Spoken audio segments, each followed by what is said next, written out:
وقارن سلام يا قدومي قبل خوضل قدومي خيينك ماير خيينك الدجمة لما نسديوهاش لما كل دولة اللي بعنا نقولها ديجانك صلادين تا صحافة أنت واحد سلام يا صلاة إسلامك السلام عليكم ورحمة الله وبركاته بعد السلام كل يعني وعد الناس كير هرجبسن ما أنت نايت هاي ما أنت مناسبة ده كل لجنة الرجين أيوه هذا الله بدينا عن هالكن كير هذا ما دام عن الله بالوضي حسب كلمية يمركي وكوكو ليستي دور شهادة ذلك مداد اللي جت شوجو لا تضبصنا سنة دون بيجو هريين لحسنان شوجا كل هدي عن طول مرة ما دام لسه شقيي برسابدي إسبدلة قبل عفرتي برسابي يقول بيجي وما توجد بيجي مصطفى عبد العزيز شينه كل وحن يرضى المردونا وحقبت كي حكومته كيف لسي قبل كا أنا جو يرضى المردونا وحقوه هرين دونا لحظة سنين شوقي إن اللك وسدو حفيز كان ما تان شوقنا وسعر قرشينها إن يدوروا درستي وعكلوا شرتا حفيز كا وسعر دارما بالشدة وعكلوا شرتا وسعر دا ديجان كا وعكلوا شرتا وسعر دا عيارها وعكلوا شرتا وسعر دا مالية دا واحد شرتا حرمتي CAD دا قبل كا شيلكي بورما أو هذا ورد سبيس وصعده وعكلوا شرتا جوري مرتدا أو إسنا دسميسي كبجوا كدو يهاي سيدا ودوكسونا هاي أنا جو كم يدا بحثي دانيرتا يدونا وحا سيمع تسالة لوك هني كرون كي حاجة دار استاديوم روجي دانيرتو أي عالم كجودة هو نسي عيارتو يدا كل عيارسي أو رنتي أنا كل ما دام سبورت يعني كسو شري أي تهاي فرحات إمي كنا أنا جو حلك هاي أنا سبورت يعني كل شري كان مدها عيارتو يدا عيار يوم أبانسك عصلادو إمي كان مهم تاينا ديبو كنا قان دانا سدح ورد دانا هالكاية ملك سرسية سبورت جبا واحد كيلو شرته إن قبل خلا كاني مركي وجوب النيد أي حكومة ذي قبضته شن أبلاس سيدي سبب قبل كل كوبين ليه دقمة يكون كوبين ليه ده دقمة شن كميدي ما أنت أبلاس بيلي ينو الشقيان ورنتي دتكيني ديجان كا أما بعديه اللورين شري هبلو قاري قال كاغو صدر أي ما أنت أي تهاي إني وساردي عافمات الشقيان تاسنا وحكم تهاي وحقبت كي حكومة ضايع كم تهاي وحكلو شرته إن مدة نشوفني إن حكومته وضدي دبت بدي نقول أساس صدق كيلومتر بورمية دلاهيد إن 85% ومدحوينها هي حكومته كاملة يعني بحيان ما أنت أنا ذاك كرتان ودي قفك الصعبة ومري وحيدنا يشرته وحقبت هذا دوميها قبل كي عصب وقعنت أكو هيو سون الدراندرية وحبضنا كسوق قبتي ما أنت الحين كان كيت جايو runtii aanan rajaynayna inaan sii wada joogi doono lana sii shaqeyn doono hadda waxa gacanta ku haya oo isagu uu ku amaanan yahay oo soo dhiraandiriyay in halkan laga dhiso xaruntii debdemiska gobolka wasaaradii cadaaladda ee gobolka wasaaradii hay'adda dhowrista masiibooyinka ka hortagga masiibooyinka inaarad waxa jira public library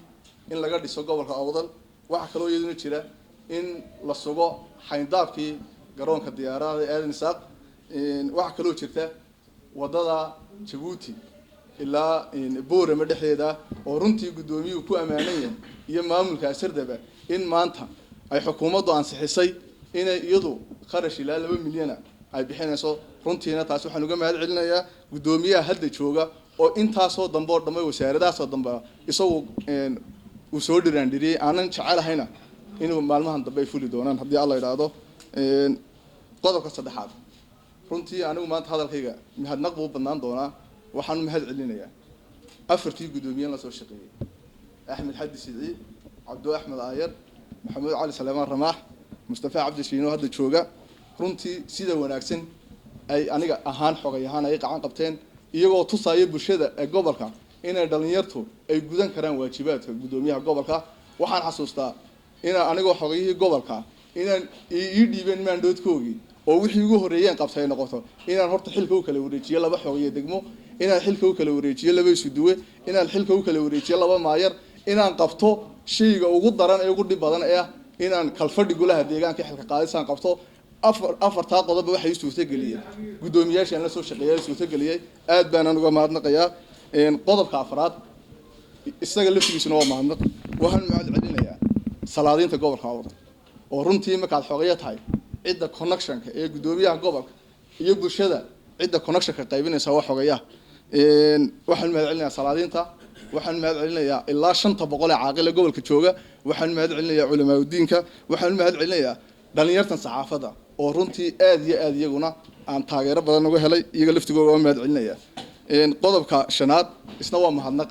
waxaan soo kala saartay runtii maadaama 6 sano joogay qof kasta wixii aad kala kulantay inaad ku sharaftay ayaa muhiim ah iyadana waxaan mahadcelinayaa dhammaan isudiyaasha gobolka oo runtii aniga ahaan aan ahaa qofkii ugu daayaraa intooda badanna ay aabayaashay waalidkay kala haayeen sidii wanaagsaneed ee ixtiraamka lahayd ee sharafta lahayd een u wada shaqeynay runtii aad iyo aad baan uga mahadcelinayaa halka maanta waxa iga gudeysaysiina runtii aniga ahaan waan filayo oo waayo waqti badan baan soo wada shaqeynay sidoo kale iyadana waxaan mahadcelinayaa taliyaasha qaybka maxkamadaha xeer ilaalinta taliyaasha asluubta iyo militariga oo runtii iyaguna ah gudidii nabadgelyada gobolka oo mar walba xidhiidhuna dhex marayay sababteedana uu lahaa inuu dhex maro barasaafka uu lahaa runtii iyagana aad iyo aad baan ugu mahadcelinayaa qodobka toddobaad waxaan soo dhaweynayaa ogayaha cusub waa Mustafa aniga waa qoyskayga waa kii igu dhawaa uu qalmaa xilkan maanta waxay tahay munaasib uu ku yahay baan lahayn uu geeyaa intaan qabtay in ka badan buu qaban karaa